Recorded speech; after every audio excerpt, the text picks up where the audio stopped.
Assalamualaikum warahmatullahi wabarakatuh. Wilujeng wengi barana sadayana, kumaha damang wengi ayeuna.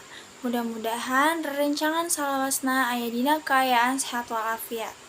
Abdi binga pisan sabab rerencangan tiasa hadir wengi ayeuna kanggo milih ulang tahun anyar Larasati anu ka-17. Kami oge ngabagiakeun ka sadaya tamu anu ngariung wengi ayeuna di bumi anya pikeun ngagungkeun kabagjaan anya anu tos 17 tahun ayeuna.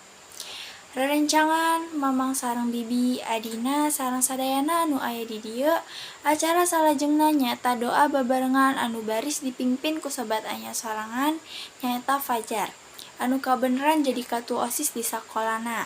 Kami ngabagiakeun anjeun Fajar. Kami dugi ke acara niup lilin. Urang ngajak bapa jeung indung anya pikeun marengan anya. Kitu oge dulur-dulur anya pikeun marengan anya pikeun niup lilin. Rerencangan mangga nangtung hayu urang nyanyikeun lagu Happy Birthday babarengan.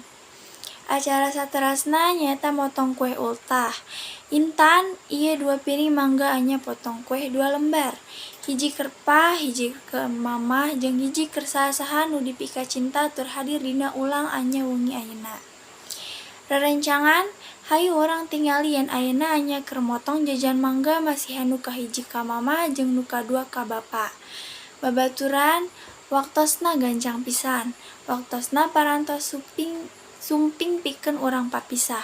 Atas nama keluarga besar anya simkuring sapara kancang haturkeun seueur nuhun ka rerencangan anu parantos suping ngarayakeun ulang tahun anya.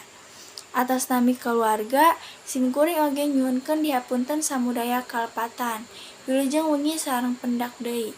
Wassalamualaikum warahmatullahi wabarakatuh.